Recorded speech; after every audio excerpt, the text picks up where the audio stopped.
well, welcome all to this forum discussion, valuing the profession, looking at issues of pay and conditions. I'm Mike Heyworth, I'm the Director of the Council for British Archaeology. But for those of you who were in the last Big Society session, I have no idea what my Myers-Briggs score is, whether I'm actually the touchy-feely chair that you need. But we'll see as we go on this afternoon. We have a panel of distinguished archaeologists to take some of your questions. The format over about the next hour or so, and we're hoping to perhaps finish about 4:30, although if there's still vigorous discussion, we may go on a little bit longer. The format, we're going to ask the panel to introduce themselves. Then we're going to have presentations from each of the three organisations, IfA, FAME and Prospect. There'll be an opportunity for you to ask questions directly of the presenters after each of their presentations. And then once we've had the three presentations, we'll have a broader discussion, which will hopefully be relatively forward-looking in terms of where we might go working collaboratively together. So that's the format that we're going for. I'll take this out. And perhaps just ask each panel member to introduce themselves. Thank you. I'm Kate Geary. I'm Standards Development Manager at IfA, and I'm on the IfA Salaries Working Party. My name is Antony Francis. I'm the chair of the Archaeologists branch, and I have been for the past 6 months or so. Before that, I was the chair of the Museum of London Prospect branch, and I'm a project officer at MOLA. I'm Nick Shepherd. I'm Vice Chair of the IfA responsible for standards. I'm also Chair of the Professional Development and Practice Committee and Chair of the Pay Working Party. So I've got lots of fingers in this pie.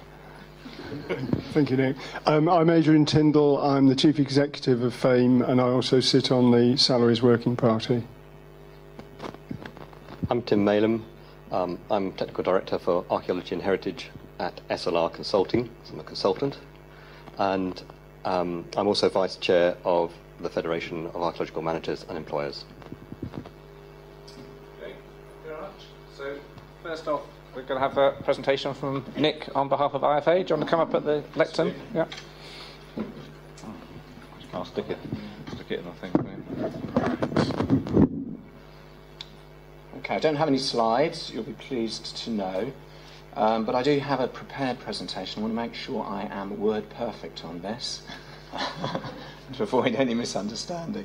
So, anyway, what I'm going to do is I'm going to address the first two issues for the IfA, which is around the remit of the IfA in the pay debate and what we can do in the light of that remit. Kate is then going to deal with what the IfA is actually getting up to with regards to pay. So I'm going to deal with the first two issues. Now, before I talk about the remit, I do want to make absolutely clear what our current position is. Now, I think there is paperwork which explains what the IfA's position is, and there's also paperwork explaining what the pay working party are up to. But I'm going to make it easy for you. I'm going to do a little bit of summary now, so we're all in exactly the same place. Now, the IfA believes that low pay has the potential to adversely affect standards in archaeology, and I'm going to be banging on a lot about standards, by reducing the ability, amongst other things, of employers to attract and retain staff. We believe that in the long run, low pay will lead to a shortage of talent, skills and experience in the profession. That situation will be very difficult to address in the short to medium term. An organisation may be able to meet its quality obligations now, but its ability to do so will erode over time, and it will be extremely difficult for it to respond to an increased workload. And in that scenario, there would be a significant risk to the maintenance of standards. Low pay is a critical issue for individuals, there's no doubt about it, but it's a chronic one for the organisations and for the profession.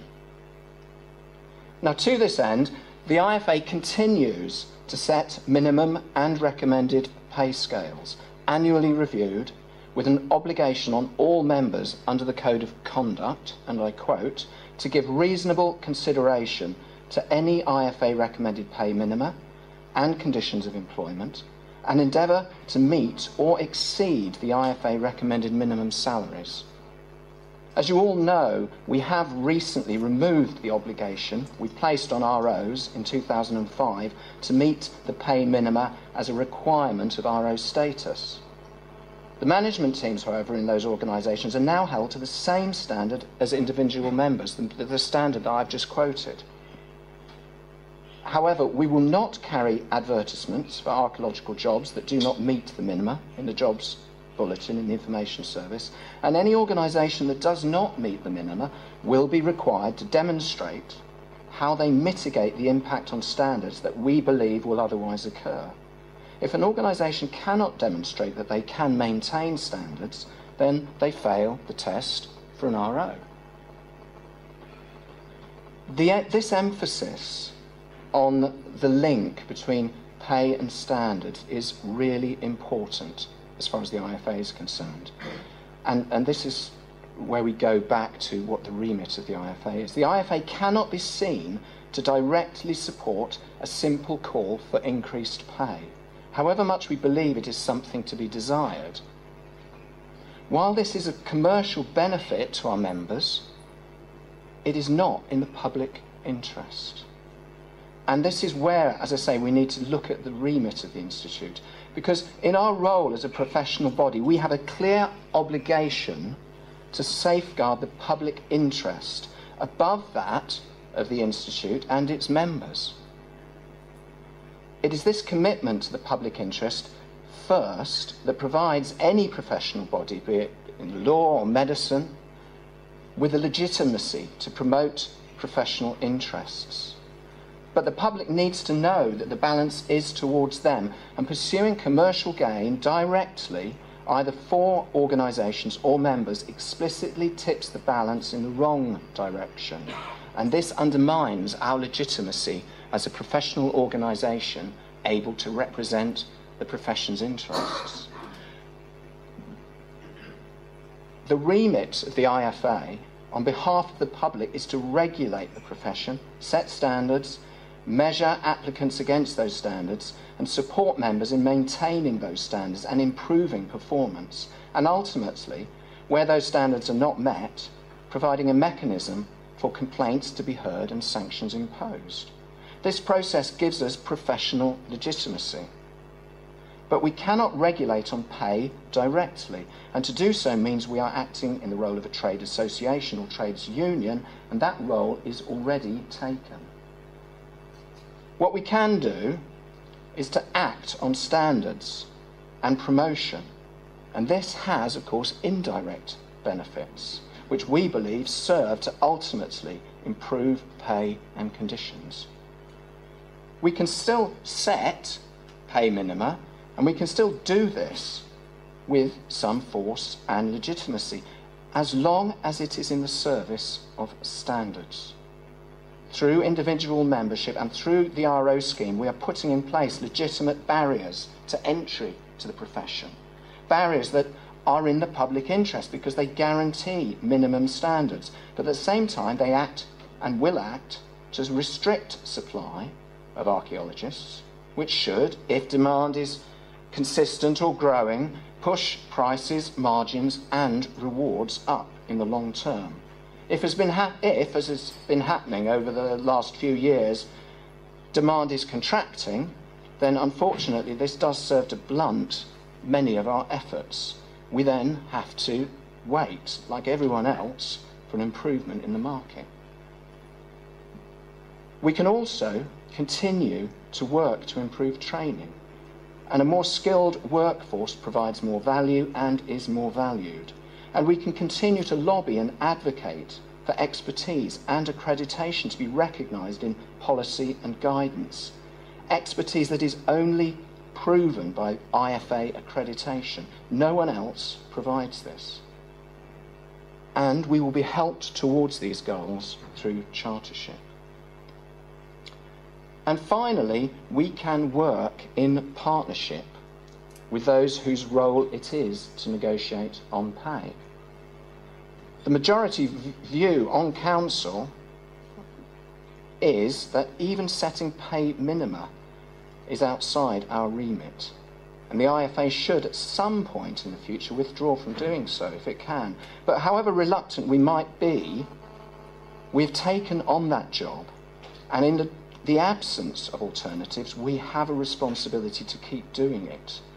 Today, we are here as a first step in the process of engaging across the sector with our partners about what those alternatives are.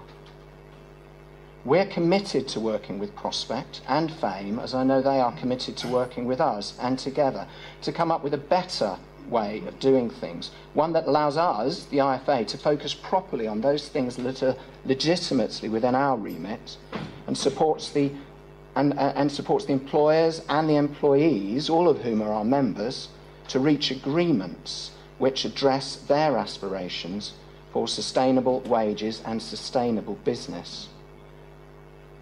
Now, while working in partnership towards a solution is my focus, the IFA is still moving ahead to discuss other ways in which it on its own can support members' aspirations. The Pay Working Party will be working over the next 12 months on these things, and I think Kate now can explain what we are going to be doing over the next 12 months. So that's what I see as the remit of the IFA. That's what we can do, given that remit. This is what we're up to at the moment. Thank you.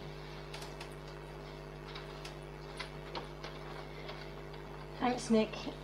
What I've done, I've got a very short list here. It's based on activities that are already built into our business plan, so are already built into our work programmes as IFA staff. There are obviously other things that we need to do, but that we will address in future business plans and in future years. This isn't a process that's going to happen overnight. So far, we've been working on a draft policy statement on pay and conditions, and there are copies around the room. If you haven't got one, there are some spare copies at the front, but it'll also be available on our website that sets out in summary form exactly what IFA's position is. It's an interim statement at the moment, and we're expecting that to develop as this process goes on, and in our discussions with FAME and with Prospect. We've reissued a policy statement on the use of trainees as a means of underpinning standards in archaeology, and to try and address the issue of the use of trainee posts in perhaps less than legitimate circumstances. We've also, as Nick mentioned, agreed to restrict adverts to the Jobs Information Service Bulletin to those organisations that are complying with minimum salaries, with certain caveats, but generally speaking, the status quo will remain with the JIS Bulletin. And we've organised this open forum to facilitate debate, which I hope will be the first of a number of similar sessions. As Manda said right at the beginning, this is being live streamed, and that would be the intention with any future events as well, to allow as many people as possible to participate in the debate. So in terms of the to-do list, the next step is to agree with the Registered Organisations Committee how organisations that don't meet minimum salaries will be dealt with within the RO scheme. And that's a discussion that will take place between the Registered Organisations Committee and the Pay Working Party. We're looking at developing a good employer scheme that would set out criteria to highlight those employers who are investing in their staff, both in terms of pay, but also in terms of developing their staff, investing in professional development and CPD and training. We're hoping to facilitate further dialogue with FAME and with Prospect, with the aim, hopefully, of being able to produce perhaps a joint statement at the end of this process. We're also looking into publishing further advice on self-employment and the use of freelance workers, both for the individuals who are working in freelance capacity and also for organisations who are increasingly subcontracting work, and particularly field work, to self-employed archaeologists. As always, we'll continue to promote professionalism and particularly the concept of valuing the profession through our work on CPD and training, and that's ongoing through all our work. And we're looking to publish further professional practice papers, and particularly one based on the training toolkit that came out of the HLF-funded workplace learning bursaries a number of years ago. And I think that the most important thing perhaps is to carry on with this conversation and to make sure that there are further events and that there are plenty of opportunities for our members and those beyond the IfA membership to get involved with the discussion and with the debate.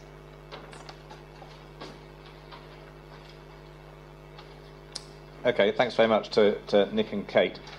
Does anybody would anybody like to ask any specific questions at this stage? I mean, really, it's about seeking clarification or any other specific issues about the statement, but preferably questions rather than long statements, because we'll come back to that and you'll have an opportunity to do that in the sort of panel discussion. Any issues of clarification that any of you want at this point?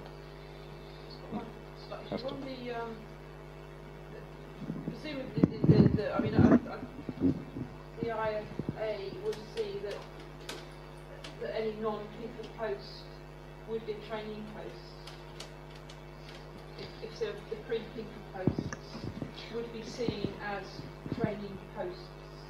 I think that's something that we need to look into and clarify whether there is a pre-PIFA role, if you like, that isn't a training post. Yeah, I think it is right to come highlight it's a grey area because yeah. the trainees are quite trainee, and I just wondered if there were anything that you could clarify. Yeah. I think one of the things we want to do is look at, and it's part of the process of developing, in terms of IfA membership, the transition from say student membership through to practitioner level, exactly what those steps are, and whether there is a role, a genuine role that isn't a training post for somebody below. There isn't. Yeah. I just think there is that gap between student membership and PIFA membership, and there really isn't anywhere for the new entrants to the profession. Yeah. Go in terms of IfA membership. Yeah, that's something we do need to clarify and to address. Any other queries or questions at this stage? No? If not, we'll move on to Adrian or Anthony. Anthony, you will speak next? Yep, okay. Just sit there. Yes, my name's Antony Francis. I'm the chair of the Archaeologists branch of Prospect. Just a description of Prospect itself. It's a union that represents not just heritage professionals, but also engineers, scientists, managers in defence, energy, environment, transport, and so on. So it's a substantial trade union with 120,000 members. But what's good about the union is that we are focused on archaeology. All the sort of commercial archaeologists who are in the union are in the branch, the archaeologists branch, of which I'm chair, and that gives us really the opportunity to focus in on those paying conditions in archaeology that certainly need improving. In terms of what we do at a local level, we're recognised by a number of employers. The large employers, Mola, Oxford and Wessex, all recognise Prospect for negotiations. So with those recognised, with those units where we're recognised, we'd go into pay negotiations and so on, negotiations on people's conditions and so on with the managements of those organisations. And we'll have local structures in those recognised units as well, with local committees comprising of archaeologists within the organisation who will be sort of local reps. So that's an overview really of the branch and the union.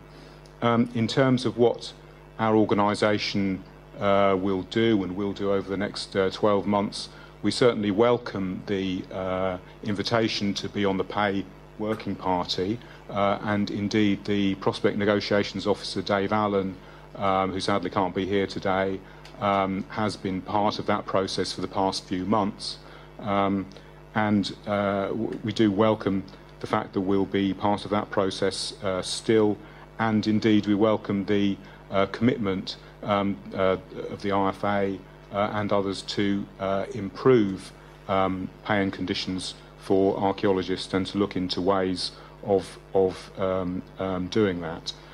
I mean, certainly when obviously I don't want a long trip down memory lane, but certainly when I started as an archaeologist, I don't think things were as bad as they are now in the profession. I think, as well as the economic situation that we all know about, the fact that the construction industry is on very sort of rocky ground at the moment, which obviously has an impact on archaeological sites. I think the people coming into the profession now as archaeologists are burdened with a lot more than they were, you know, when I became an archaeologist. I'm sure when a lot of people in the room became archaeologists. And I mean, in terms of student debt, archaeologists could come out of their degree with thousands of pounds worth of debt. There are the changes in the benefit rules and so on. Archaeology is the worst paid graduate profession according to a survey done by the Times. So if you're a graduate of theology or of drama, you're likely to get more money in your respective industries than an archaeologist, your fellow archaeologist. So I think that sort of sets the background of those discussions we'll be having in the working party, and I'm sure in discussions that will be taking place with managers and with their staff in the next few months and perhaps years. I mean, certainly I think the next year or so will be a rough one for archaeology, and it's a question of working together as much as we can to get through those times. So.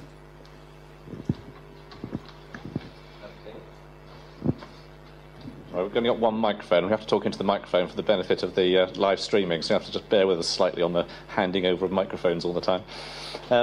Any questions or clarification you'd like to? Any questions you'd like to put to Anthony? No. Happy so far?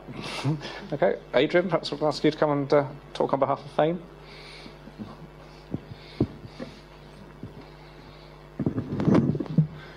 Thanks, Mike.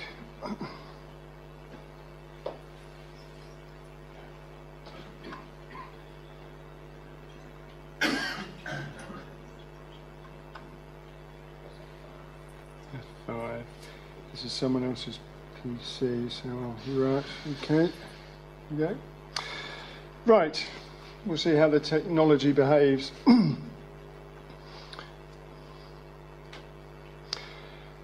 FAME represents the interests of archaeological businesses whose primary objective is carrying out commercially funded or grant-aided archaeology in the UK. Our objectives include promoting best professional practice in employment, fieldwork and publications, and archiving, and training and professional development to improve standards within the profession. These objectives are, of course, linked to wider aspirations of both maintaining and improving salary levels across the sector and promoting a culture of staff retention and skills development. Not only are these essential for the well-being of our profession, but they also make sound business sense.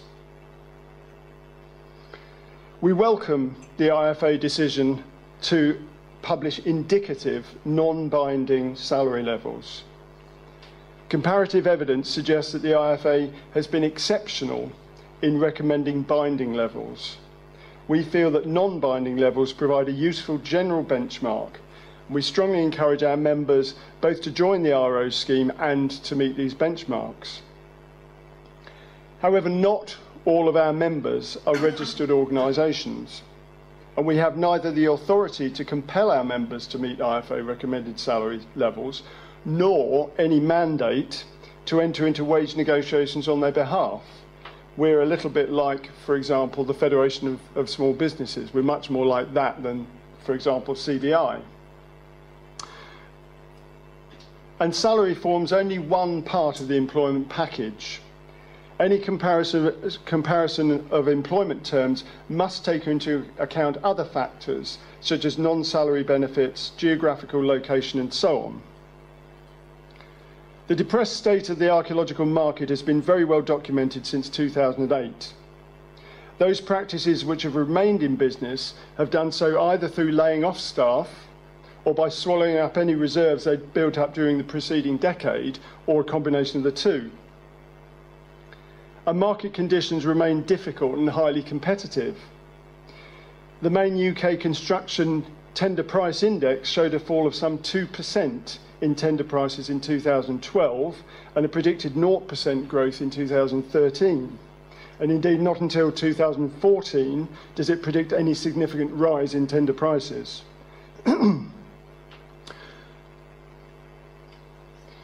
The fact is that salary levels are governed by our ability to provide the client with the product they value. Once a surplus is introduced into any organisation, its capacity grows for training and development and for investment in its key resource, its staff. We regard the current debate on salaries as simplistic. We'd like to put forward a more ambitious vision for the sector. Over the next few years, we'd like to develop an environment in which improved pay levels become achievable, and we see a number of ways in which this can be done. First of all, informed procurement, a better understanding from clients of what risks they run when choosing a supplier on cost alone. Archaeology is a young profession, and since PPG 16, we have competed immaturely and seriously undermined the perceived value of our work. As an industry, we need to move on from crude, price-driven competition to a more balanced, better informed procurement model based on quality, outcome and enhanced value, even competition by design. The current environment is a product of our own making in which all parts of our profession are complicit: national agencies and local government, commercial and charitable organisations, not-for-profit and university-based practices. We'll shortly be publishing a discussion paper on procuring quality, and we envisage this forming a central strand of any new archaeologists and developers code of practice. Secondly, greater barriers to entry. The proverbial levelling of the playing field can only truly be achieved by developing less permeable barriers to entry for development-led work, based in the short term on a more rigorously enforced RO scheme and a greater insistence on accreditation by local government advisors, and in the longer term, one hopes by chartership. Thirdly, partnership, building long-term relationships and framework agreements with those larger clients who already operate quality systems. Measurement, the development of standard methods, for example through fee comparison, for the measurement of archaeological tasks, to manage expectation and to reduce uncertainties in cost allocation by clients. Innovation, developing new methods and techniques for improving efficiency and thus increasing value to the client. Future-proofing, exploring the potential for moving the profession upstream by actively responding to government and industry-led initiatives such as building information modelling and other construction sector modernisation. Skills enhancement, developing appropriate skill sets that will be truly valued by clients, including business planning, project management, risk and contract management. Employment best practice, revising our own 2004 employment manual with up-to-date information and more regular updates. And raising our profile, moving upstream to be perceived as designers rather than as construction workers. The need to be valued as part of the knowledge and creative industries rather than simply a subset of the construction industry.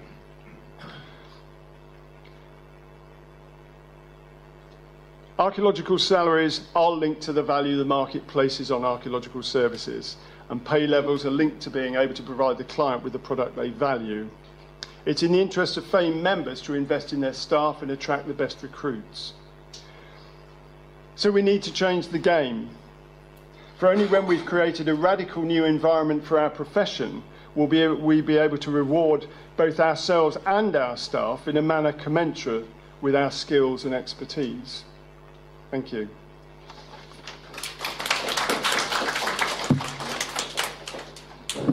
Okay, thank you very much. Again, anybody like any further clarification or specific questions on Adrian's statement on behalf of FAME? No? Okay, so we've got plenty of time now. We've got at least half an hour for general discussion and debate. It's really a question that this is up to you. This is your opportunity to either put specific questions to any member of the panel, raise general points, or just throw open issues which you'd like to hear discussed by the panel. And as I say before, what I'd like to try and do is focus on where we go from here, really, rather than worrying too much about how we got to where we are. This is an opportunity to be constructive and positive for the future. So, who'd like to kick off? Can I ask either Kate or Nick, have there been any users come forward to the IFA to declare that they are actually paying below the minimum? Okay, I'm going to have to repeat them with the microphone, if that's okay. Yep. So it's a question to IFA about whether any organisations have come forward to say that actually they're paying lower than the minima. There are a small number of ROs who, for historic reasons, and mostly either local government units or those that have pay scales attached to local government scales, who have pay scales that start below the minima. That's where they've advertised through JIS.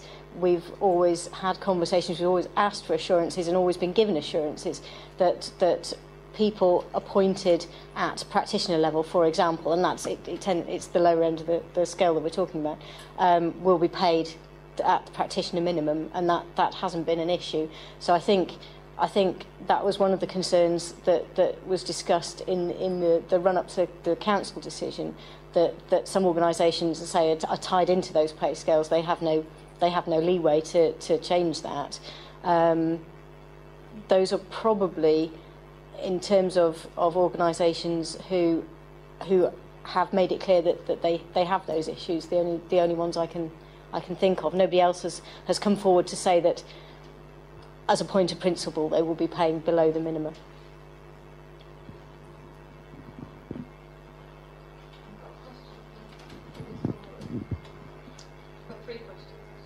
Okay, I'll just give you some more. Amanda's feeding in questions to the internet. We've had 27 people viewing while we've been on, so that's another audience. So yes, everybody wave. Sorry.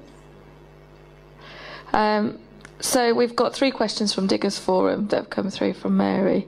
And I'll just read out the email, but ask each question individually to give people a chance to answer them.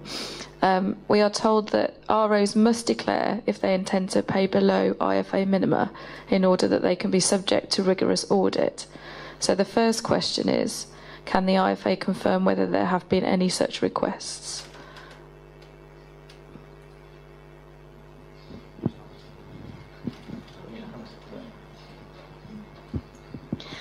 I think those declarations would come through the normal RO registration and inspection process. I don't think there hasn't been a request that ROs fill in a form as we speak to declare that yet. They have to notify us in writing of any change to their registration. Okay, that's Kirsten Collins, my registration colleague, has just confirmed that the ROs have been asked to notify us of any changes in their registration status, and we haven't had any notifications.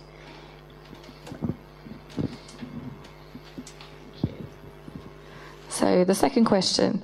Several ROs were paying below minima level before April.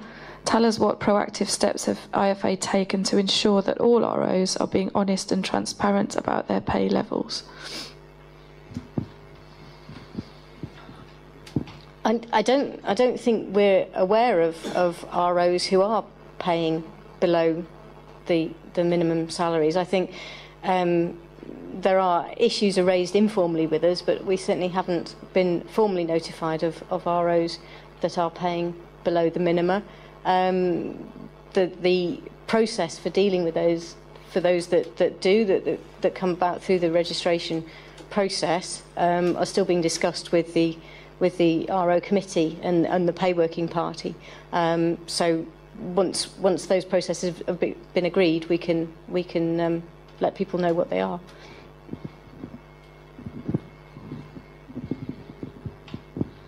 Okay, and What sanctions will the IFA have if ROs are not declaring sub-minima wages? Would the RO need to prove proactive and effective CBD? Would the IFA consider it appropriate to note the payment of below minima on the IFA list of ROs? And then the final question is, can the IFA confirm that the use of sub-PIFA wages for archaeologists' jobs should be allowed in tandem with a structured programme of training over a specified agreed period of time? Trying to remember what the first bit was now. For ROs, as I mentioned in my list of things that we are going to do over the next 12 months, part of that obviously is agreeing what those processes are. And at the moment, for registered organisations who are paying below the IfA minimum salaries, the onus would be on the registered organisation to persuade the registration panel that they were compensating for that below minimum payment in other ways, and that might be through non-salary benefits, but it also might be through staff investment, investment in training and professional development. Can you remind me what the other part of the question was? The sub-PIFA wages, again, I think that goes back to Hester's question and the fact that we need to consider, and I think this is where it would be very valuable to get some feedback from yourselves in the room and from the wider profession as to whether there is a genuine sub-PIFA role that isn't a training post, where training posts exist, and obviously we're very keen to encourage organisations to have training posts, and it's a very important part of professional development and bringing people on from student level through into practitioner level and above. The current policy that I alluded to on the use of training posts states that for a training post offered below the appropriate IfA minimum salary level to be considered as valid, it needs to have there need to be learning objectives attached to it, and there needs to be a clear indication of progression, and it needs to be time limited. So obviously a definition of the skills that person is intended to acquire, the period of time that it's expected that they'll take to acquire them, and what happens next, where they go after that, which should include a progression to a higher rate of pay. Yeah, I'd just like to make a point about the minima. I mean, you'll be aware of the huge upsurge of protest there was when archaeologists in the wider profession thought that the IfA was going to abandon minima. And I think that's an illustration of how people in the profession recognise that the pay levels that we have in archaeology are very low. Make them any lower, and organisations are going to, and the profession is going to have serious retention problems of keeping those key skills, simply because people can't afford to live on the very low wages that are being proposed. In terms of the sub-PIFA payments, I think most archaeologists are committed to increasing paying conditions for people in the profession. And I find it difficult to understand how paying people less will actually lead to that increase in pay. So I think we need to be very careful about those sub-PIFA levels. I know in local governments, in local government units, there are specific problems to do with grades being paid less than the IfA minima. But perhaps in those cases, and I don't know whether this has been done, those posts should be regraded, which every local authority will have a procedure for doing that. I think it's a sad situation where we've got some very skilled archaeologists who are being paid so little that it even falls below the minima that the IfA set.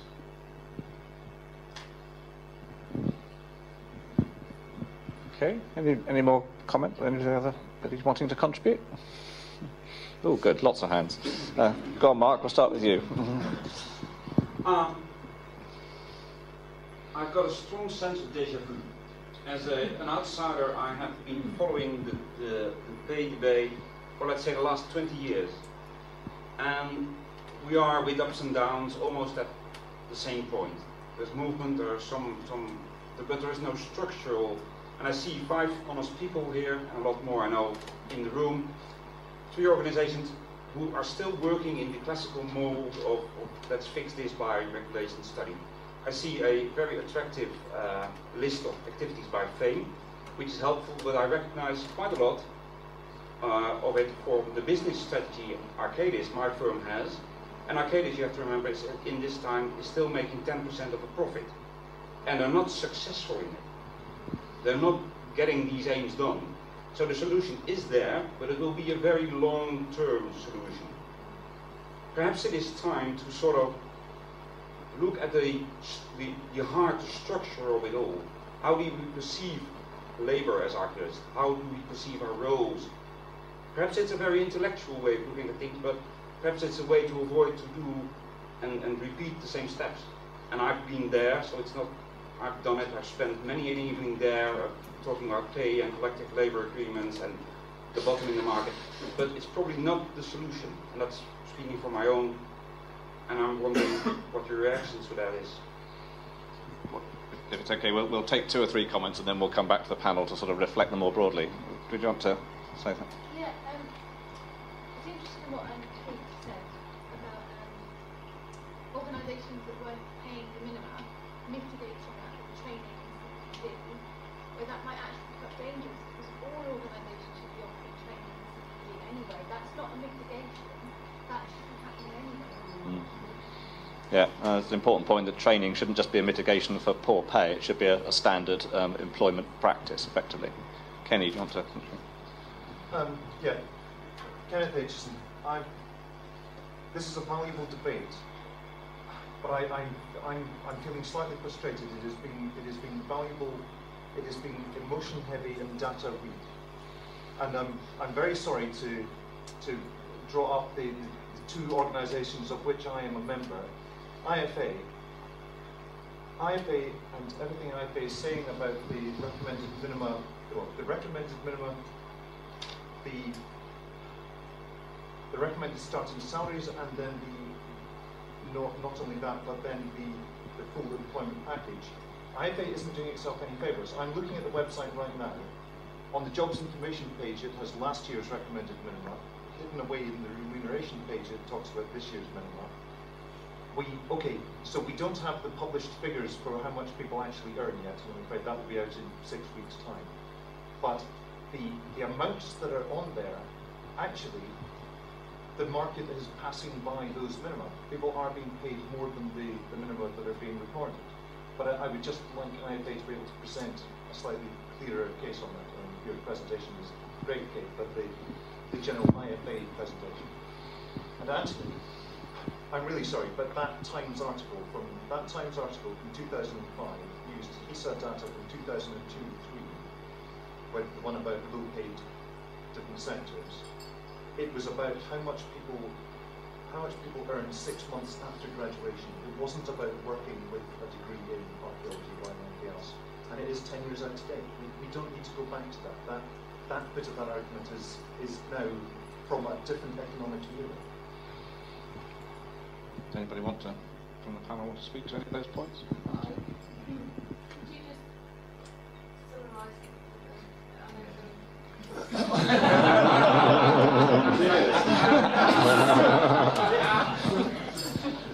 Well, I think the essence of Kenny's point was that he feels there should be more data on which we can make informed discussion, and that perhaps some of the data on which some of the comments have been based so far are rather outmoded data, and we need fresh data which is current, some of which is coming but isn't quite here yet. Yeah. In response to that, I think we do need hard data, but I don't think we need it to tell us that archaeologists, even 10 years down the road, are still poorly paid. I've got colleagues who can't afford a mortgage, who are, high up in the organisation, and that's a very bad situation. I don't think we need data to fill out that picture. It's a situation we need to tackle now, really, and that's why the Working Party on pay is so important. Anybody else? Yeah, just sorry, I don't want to interrupt this dialogue, but just to come back to the point that you're making, that yes, you're absolutely right. The vision that I've just set out is aspirational. I entirely accept that, but really our feeling is that we've got ourselves into just a circle here, and I said that I thought the debate was simplistic. I think it's sterile, actually, and I didn't say that in my presentation because I didn't want it to be interpreted as trivialising what is a serious issue. But I do think we've got ourselves into chasing our tails about this, and I do think that we as a profession have to start looking at ways in which we can move the entire basis of the profession forward, because I think we've locked ourselves into a trap since 1990, and we're just getting deeper and deeper, and I think we have to lift our eyes above the horizon. I know it's difficult to achieve these things, but I think we have to think quite radically about how we see the future of our profession if we are going to start valuing ourselves and our people. That's the only way forward. Can I add to that? I think you were absolutely right when you used the word perceptions. The problem is that we work as archaeologists probably at two different levels, or we're seen and perceived at two different levels. On one level, we are seen as designers and equivalents of architects and engineers and other professionals, and you're upstream in the market. You can charge rates that are the same kind of rates that other professions charge.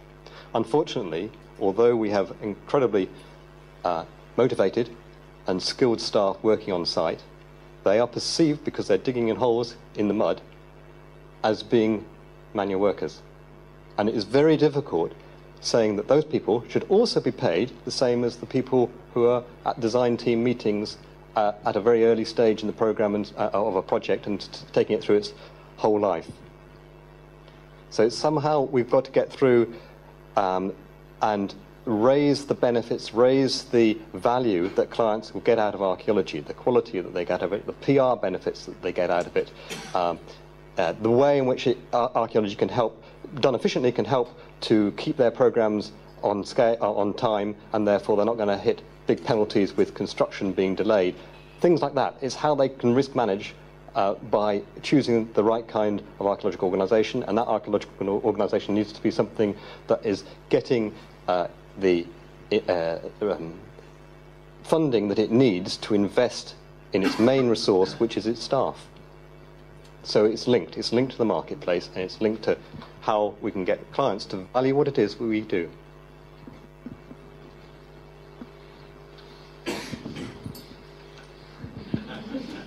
Kenneth Aitchison again. Sorry, I had to come back to something Antony said. When you said we don't need data. We do. We desperately need... The plural of anecdote is not data. We're trying to convince people it's hearts and minds. And what the data are saying, the figures that were up on the poster through in the other room, the median salary earned by archaeologists in the UK, now that's archaeologists in all parts of archaeology, 50% of archaeologists earn less than £26,000 a year, 50% earn more.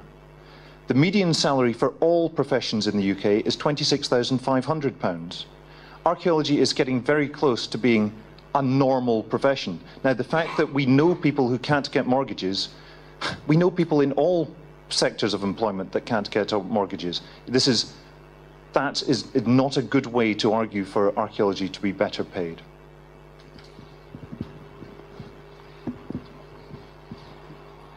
Anybody else like to contribute?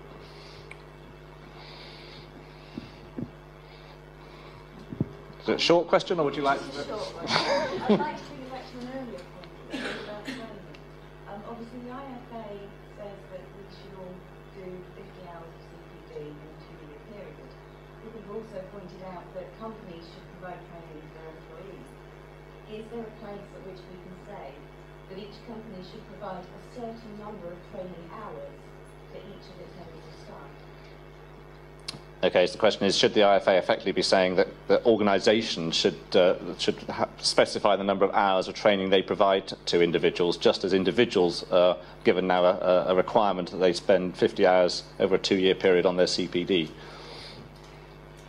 Yeah, within the RO scheme, that there is it's a question that all ROs are asked, whether they meet a benchmark figure of 5 days, an average 5 days training per member of staff.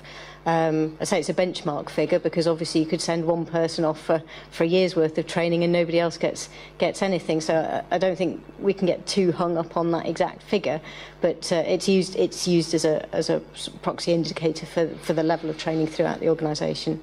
You say 5 days training. How long is that over? I'm speaking with somebody who's just filled in my CPD paperwork. Since then I've done a bit more. In the last 2 years I've done 200 hours worth of CPD. The company I work for has provided me with 5 of those hours. And the rest of them I have paid for. I've not been given time off to go to the training courses, and they've not contributed to any of the payments that I've had to make to go on those courses. In what way have they helped me to develop myself as a professional? And they are an RO, I've been heard. Yes, I'll try. Yes, that was a point about the extent to which employers contribute to CPD and training requirements and individuals' training requirements. Obviously, CPD is an individual commitment, but I think we need to. I mean, there needs to be a distinction between training and CPD. The two are slightly different, but having said that, there is an RO complaints process for dealing with instances where people feel that their employer as an RO hasn't met the requirements of the scheme, and I think that's an issue where we need people to come forward if they feel that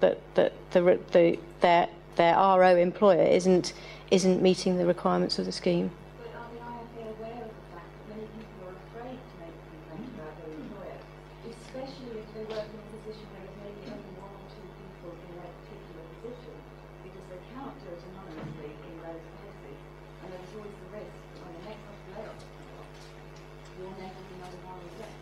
It might not be a real danger, but it is a perceived danger that people have at work. I know a number of people who refused to go for a promotion when it was offered on the grounds that last time there were layoffs, the most recent people to be promoted were the ones who were laid off. And so they didn't go for the opportunity to advance themselves because they were afraid of what would happen. Mm-hmm. That was, again, a follow-up about the extent to which people feel comfortable using the RO complaints process, particularly about their current employer. No, we're very aware of that, I think. But I'd welcome suggestions of how else that we can address that. I think we ask the questions. We do ask the questions. The RO inspection process will follow that up as far as it can on an inspection visit that takes a day. It's an improving process. It's constantly under review. It will never be perfect because of the time constraints involved in that process. And at that point, we do need to rely on people coming forward if they feel that there is an issue. Is there another mechanism that you can? What would you suggest that we could do? I mean, obviously, if you are a member of field staff, for instance, and there are 50 of you in the company, one of you can anonymously come forward and say there is an issue, which can then be investigated, and you can decide if there is an issue then on further investigation. They feel safe, because how do you know which of those one particular people is the troublemaker and pull them out, you know what I mean? People who work in smaller companies and in small departments within larger companies are more exposed when it comes to expressing their worries and their concerns. Because if you are the only person who does your job, and then you go and you say, well, somebody doing this job is in this position, it's very hard to say, well, it wasn't me. I do appreciate that. I don't know if there's anybody here from the Diggers Forum, but I know that they have raised complaints and raised issues on behalf of people who were in similar situations, and that might be one way of addressing it. I've got a variety of things that people told me I have to say when we get there.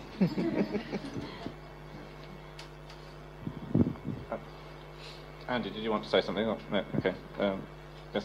Well, I had one possible solution to what was just mentioned, in that as we do require individual members to do a certain number of hours of CPD, it doesn't seem unreasonable to me to actually require registered organisations when they come up for renewal to actually show that they've given their members or their staff X number of hours of CPD rather than just an aspirational target.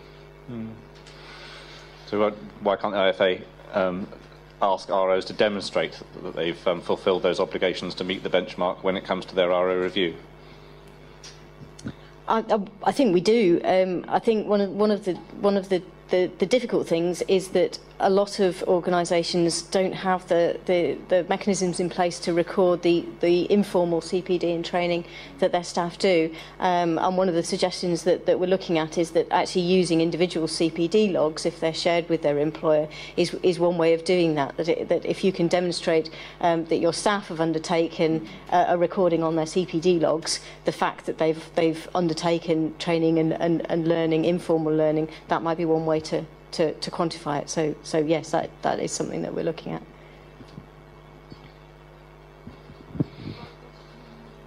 Well, I'll just take some more in the room first. Yeah.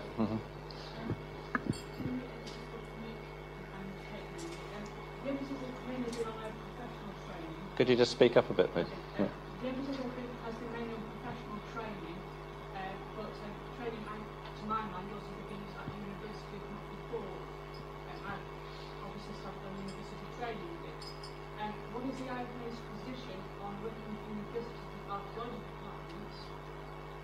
Archaeology degrees and university fieldwork projects more fit for purpose in the professional sector? I mean, I'd love to answer it. I'll have to hand over to Kate again, I'm afraid. I feel very guilty about this. That was a question about what IFA's doing and IFA's position on making university degrees, undergraduate degrees generally, more relevant to the profession. I don't know if we have any academic staff in the audience. I think certainly at undergraduate level, universities would say it's not their job to provide professional training, and it's certainly not increasingly not the way that they're structured. So there is a very, very clear issue around the mismatch in skills that graduates are coming out of university with, and the skills that employers would like their employees to have, and the skills that graduates would like to have themselves. I don't think that we can look to the universities to provide that level of vocational training. I don't think it's what they do. I think we can. There are universities who are looking at including more vocational content in their courses, and that's we're talking to a number of different archaeology departments about that. But I think that will be down to individual institutions as to whether they want to go down a more vocational route or not.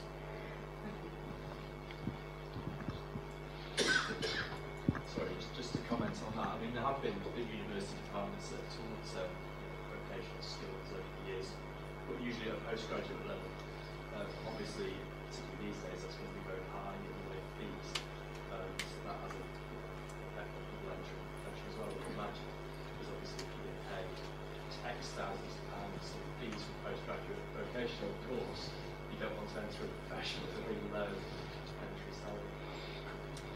Yeah, it's the point that a lot of training professional training is done at postgraduate level, but that has significant fee implications, which leads to significant debt implications for any individuals that go down that road, which may then challenge us in terms of the entry into the profession. Yeah. Andy? I was slightly worried that we're focusing on training. We're going to go forward about training is only part of the process to competency. We've all got question marks around the panel. Competency is something that can be evaluated and sold. But at the moment, we're using what we have in our toolkit, or seem to have in our toolkit, as a lot of green sledgehammers. Yeah. And Andy, do you want to make a point? I'm just coming back on the point about universities, I'm probably one of the few academics in the department at the moment here.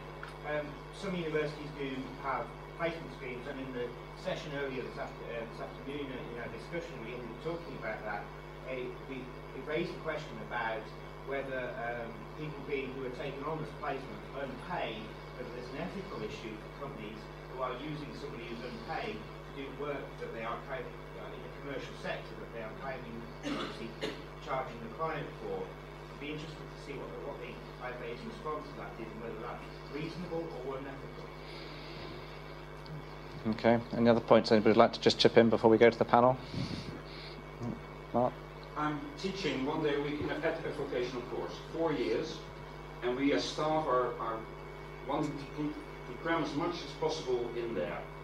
And we did a very simple thing. We should teach a 7-year course, which gives us as staff the idea that we are bringing people there. So it is not possible, even in a 4-year course, to reach that level. You learn the job on the job. So it's as simple as that. We can learn you to think, we can give you a basis, but the true profession is there when you're on a job. Mm-hmm. Okay, so there's a number of points there about Andy's point about the fact we're focusing very much on training, and there are some wider issues that we need to take on board as we start to look forward. And Andy Two's point about the use of non-paid staff in contract work and what the IfA's position is on that, and Mark's point about how actually really you can only learn so much at university, and actually you need to learn on the job in a vocational sense to really develop the skills that you need to take your practice forward. Would anybody like to comment on any of those issues from the panel? You're going to get so sick of me. The IfA does have a policy statement on the use of students and volunteers, which is very clear about the fact that opportunities for students and volunteering in archaeological work, not just field work, is obviously to be encouraged, but should be additional to staffing that has been charged for commercially and not part of it. So I think that's fairly clear. Just in terms of the points made about academic training versus vocational training, I think one of the things, and this is sort of probably slightly tangential to this debate, but linked to it, is one of the things we're really going to have to get to grips with in the next few years is the diversity of routes into archaeology. I think the numbers, graduate numbers, are falling. The complexion of traditional academic training in archaeology as we know it is changing, and is likely to change quite dramatically over the next few years. And we've also got diversity issues to consider, and different routes into the profession. And I think we need to start seriously considering how we're going to implement vocational routes into archaeology that perhaps link up with academic learning, perhaps later on, or on a more flexible model than we do at the moment. We just get Amanda to feed in a few thoughts that are coming through from the stream. Thank you. We've gone up to 31 viewers, just as an update. We've had comments that are echoing some of the comments that have already been made. People saying that we're having the same discussions that we've been having for 20 years or so, and when we're going to move these things forward. A direct question to Nick about archaeological consultants. From Ben. Sorry, Nick. I'll just read them out. Archaeological consultants are instrumental in promoting competition and creating and enhancing a downward pressure on tendered prices, the majority of which are comprised of wages, and therefore the removal of pay minima are directly beneficial to the work that they do for their clients.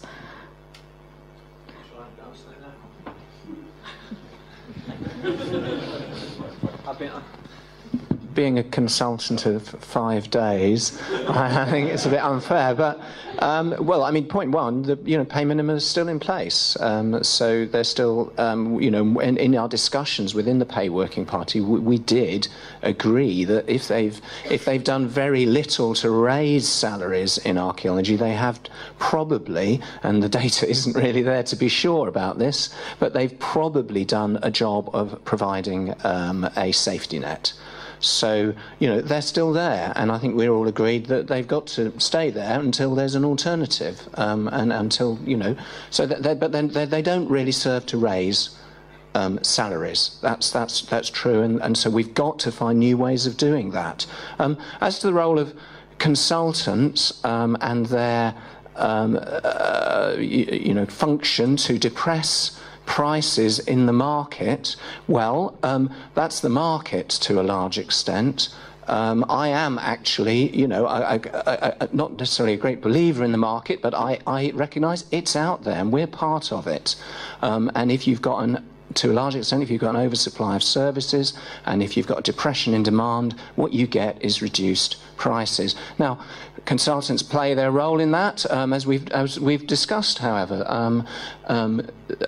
Contractors play their role in that. Everyone is playing their role in that. Employees working for organisations that pay very poor wages play their role in that. We're all complicit in this. And I think it's at all fair or right to single out consultants as the cause of this. And I know lots of consultants who are selecting organisations not on the basis of cheapest price anyway. They may select from a pool of highly competent organisations who they are convinced will deliver a very good product, and then they're going to look at price. You've still got to be competitive. It's a fact of life. So I just think you can't single consultants out. I'm glad to be able to say something. Fantastic. Any more? Thanks. Any other comments? Yep. Right, I feel like I'm repeating myself again because I've been in two debates about various forms of this today. We come back to sort of units have a really commercial excavation units. I come from that sort of background. We have a really bad habit of underselling ourselves, right? And digging isn't a skill in itself, right? Then we've got all the skills above that, all the skills that are equal to that. Why do we sell ourselves so cheap, right? Why can we not promote ourselves in a better way to clients, to customers, to the public?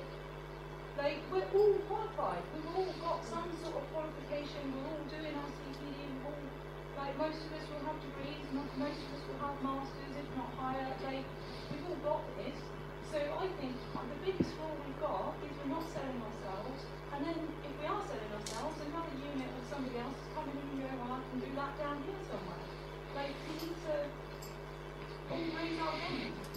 So we're not helping ourselves because we're effectively underselling ourselves and then we're undercutting ourselves. And so a double whammy, yeah, that's what you're saying. Yeah. Yeah. Okay. Do you want to say? I was just wondering if there's any lessons we can learn from other professions that are similar to archaeology, such as ecology, acoustics, where they are working with markets in development-led situations. How are they getting recognition of their services? How are they moving forward? What lessons can we learn from them? Are there any lessons we can learn from other disciplines, that particularly those that also operate in a commercially competitive environment? Yeah, absolutely.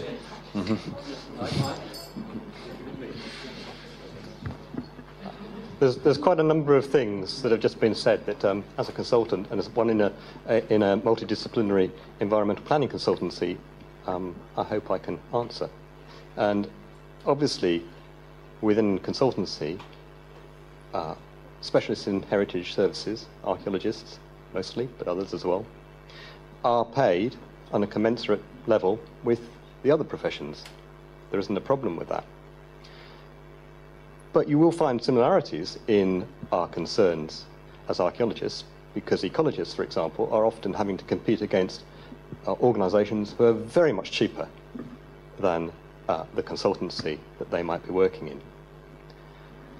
Now, if you're talking about people like acoustics or some of the other disciplines, they're not necessarily doing quite the same kind of work that our field work will involve, which might be several weeks out on site in the wrong time of year, in the wrong kind of weather conditions, having to excavate and record systematically that site. They will be going out and setting up some equipment up and coming back and monitoring it periodically. More similar are people like landfill engineers, who have to go out on site, and they're incredibly lowly paid and have to work long hours every day of the week. So archaeology is not actually such a unique situation. So that's one side. There was a question mark about those consultants who depress prices, and I would agree. I think there are those who see that as an easy way of making money, and that they think, and there are a lot of clients, unfortunately, who will take the view that they're going to pay somebody because they've saved them some money, but actually they probably haven't saved them money. And this is the problem. Those consultants that take that approach are not doing their job properly. Because what consultants are employed for is to use their experience and their knowledge to explain to a client the risks they are running, and therefore why it's important to have a quality organisation that you know is reliable, has a track record, has the right kind of insurance and health and safety issues, and can get a job done within the time frame that they need to have it done. Now, within that, there are budgets. And in theory, you have to keep to budgets, but as we all know, within the construction industry or other industries, what is an initial budget is not necessarily the final expenditure on that project, because changes come about. And as changes come about, you can have variations. And as a profession, we need to savvy up about when and how you ask for that additional money. You need to have that dialogue, and you need to get respected by the client to do that. So yes, we're underselling ourselves. Actually, of course, English heritage contributes to that. Now we'll come back to the complicity bit. Because of English heritage has a wonderful system called MORPH. And MORPH is obviously intended as an internal document for English heritage. But as part of that, they have a financial table at the end, where they have the rates of the staff you're going to use on that project, and then you put down the amount of time that those staff are going to take on specific tasks. There's nothing wrong with that at all, and that fits very much with the bill of quantities that we were talking about earlier. But unfortunately, there are two problems with the English heritage model, which is undervaluing archaeology as a profession. Firstly, that they're always prepared to pay engineers and architects more than archaeologists. And secondly, because they know archaeologists aren't paid very much.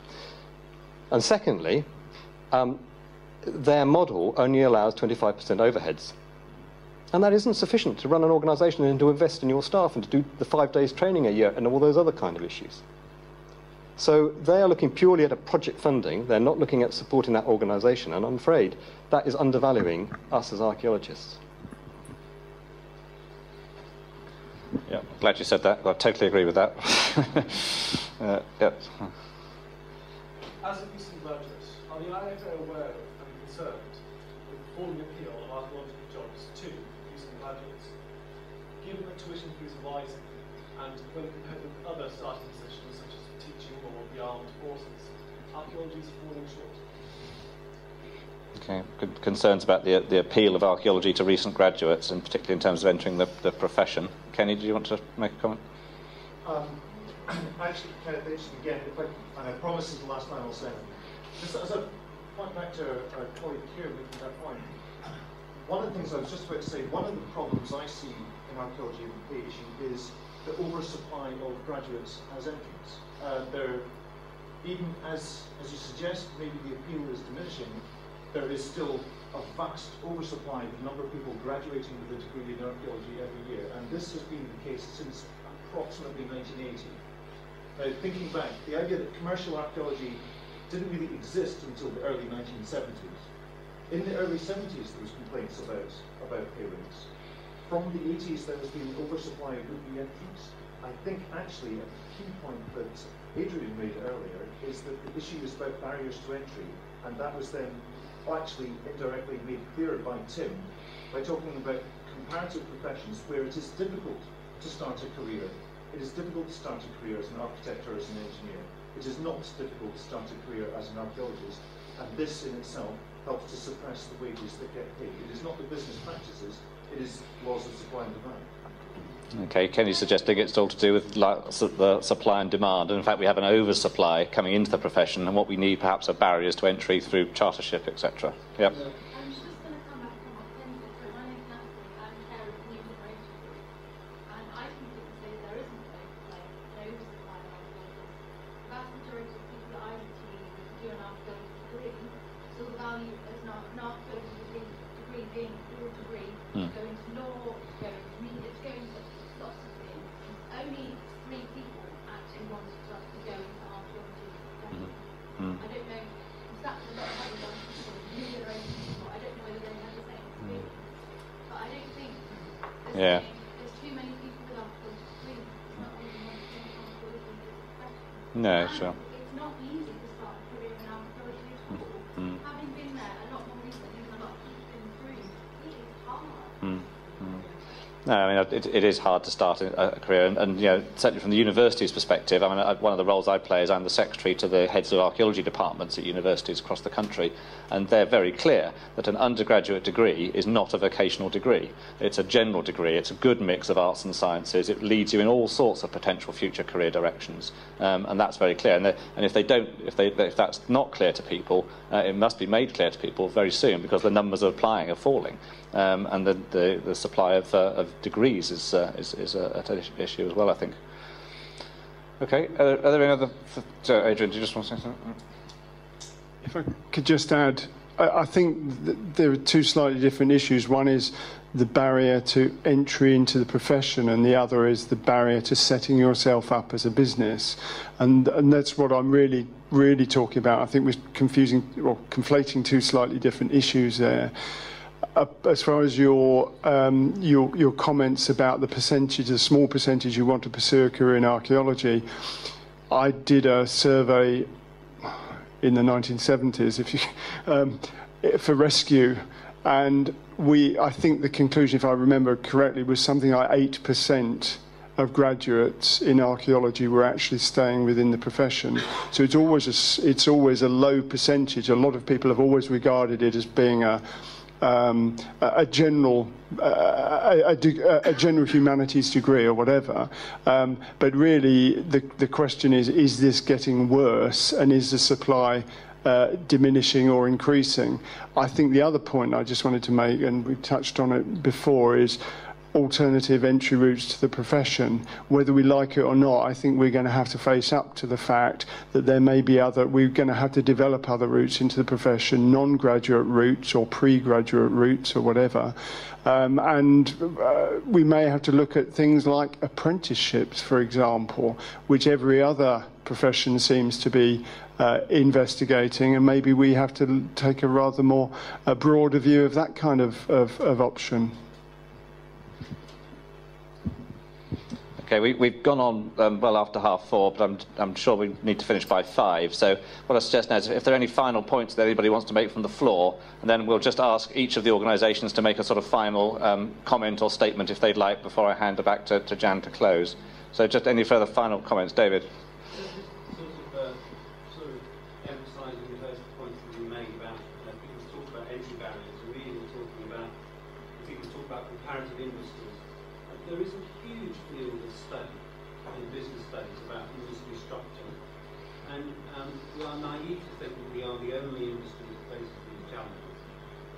If we looked at industry structure, I think we would see that the sort of approach that was developed by Adrian has far more potential to take us out of this very reductive, blame-oriented debate.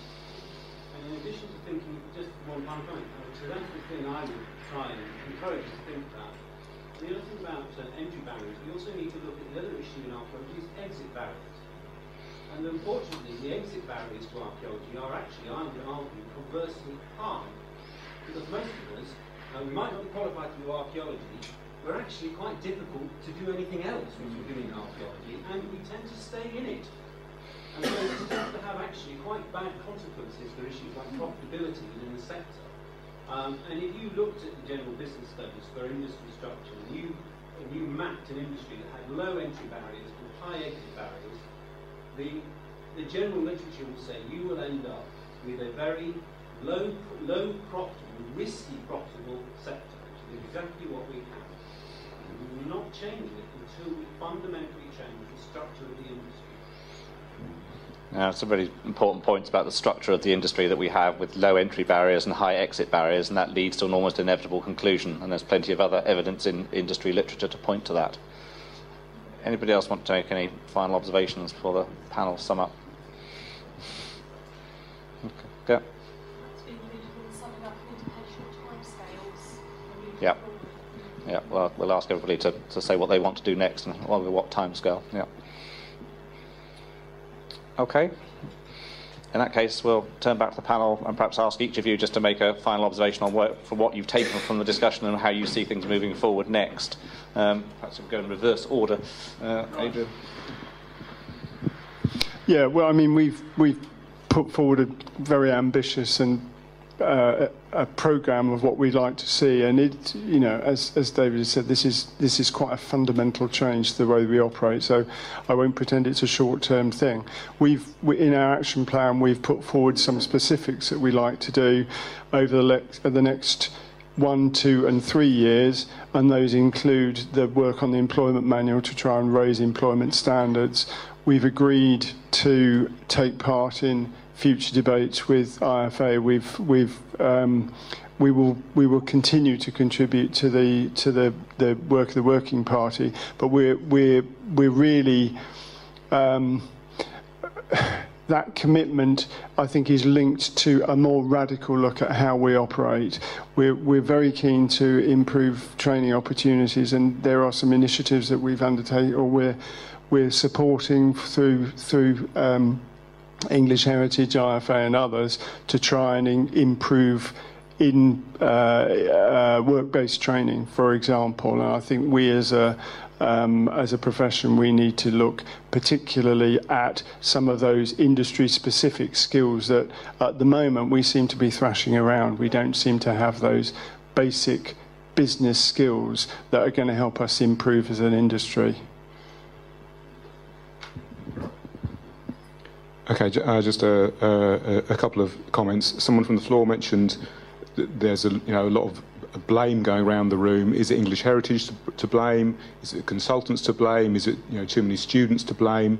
I agree with the comment from the floor that we need to get out of that way of thinking. I think there is a structural problem with the way archaeology is organised. I notice you said that crude price-driven competition is bad, and I'd agree with that point. I think we do need to tackle the fundamental structure of the industry, and I look forward to the discussions on how we best do that. Yes, absolutely, and I think what I'm beginning to take away from this is that there is actually quite a lot of agreement on this side of the table about what we need to do. We are not going to solve this by booting pay up from the base artificially. We just simply can't do it. What we've got to do is drag it up from the top by structural reform to the profession, and that's a long haul. It's not going to happen overnight. Yes, we've been talking about these issues for a very long time, but that's partly because it is, a very, very long haul. We're all working towards that now, and we feel a great sense of responsibility about it. But it's still not going to happen quickly. Kate's, identified some of the short-term work that the IfA are going to undertake, but really it's working in concert together across the sector to improve our, particularly in the IfA with the barriers to entry, for instance, and chartership, I think is probably one of the most important things that the IfA is pursuing that will begin to address some of those barrier issues. So I'm really, kind of optimistic. It's a long haul, but there's lots of agreement as to what we need to do. Okay, can I just say then, sort of, in a sense, sort of summing up, that it's encouraging to hear, it seems to me, that the organisations around the table are prepared to work together. The sense I get from the room, though, is what we want is in a sense, action rather than talk. There's always that slight sort of British disease that where we have a problem, we set up a working party. And the working party is not a solution, clearly. But what I hope we can do, and what I hope comes out of this to some extent, is that everybody in this room, and indeed anybody who has an interest in the practice of archaeology, has a constructive contribution to make relate to this process. This isn't something where we're just looking to see who we can blame, who's on the table. This is something where all of us have a role to play, whether we're an employee or an employer. All those different parts of the sector need to come together, work constructively together, and as Nick says, this isn't going to be something we're going to solve overnight. There are no quick solutions here, but it's something where if we work together, it's under our control. We need to get our own act together in a sense, and we can't look outside. There are exemplars outside our sector that we can look to for solutions and lessons to learn, but ultimately we need to grasp this and take it forward ourselves. So can I just thank the panel members particularly for their contributions this afternoon on behalf of the respective organisations. Can I thank all of you for your helpful contributions. Thank the 31 people, or however many it is now, who've been watching us from all over the world, feeding in their thoughts. And I'll hand you over now to Jan Wills, Chair of IfA, to close. Hold the clapping. Mike's chaired this session so well that he's actually said all the things that I was going to say in closing it. What I'd like to do is just add my personal thanks to the IfA representatives who've spoken this afternoon, particularly to our partner organisations, Prospect and Fame, and I think to Kate, who handled so many of the initial questions. And I think as we go forward in the working party, then we really value Fame and Prospect's reflections on those issues to do with IfA structures and practice. This is a hell of a problem. It's been with the profession as long as I've known the profession, and it's not going to be solved anytime soon, quickly, easily, particularly in the current economic situation. But I think the fact that we've got these three organisations together at the table, and we've had such good input from people in the room and people contributing from outside, I think is great. So we will promise some action, and we will move forward in the working party on our agenda. So thank you again, everybody. I'm going to close this session now, and we few remaining people from the conference for IfA 2013, I'd like to just close the conference as a whole and say thanks very much to everybody who's attended and contributed, spoken, presented, partied, drunk, whatever you've been doing over the last 3 days. Thank you for doing it here. I'd like to thank our sponsors again, and all the IfA staff who've organised, I think, the conference very well. I hope you feel it's been good. Please give us some feedback, because we need feedback on how it's gone and how you'd like us to do things next time. Pete, is there anyone you want me to thank or anything you want me to say before I stop and let you go home? So thanks again, everybody, and next year is in Glasgow, and I hope to see you there then. Thank you very much, everybody. Please thank us.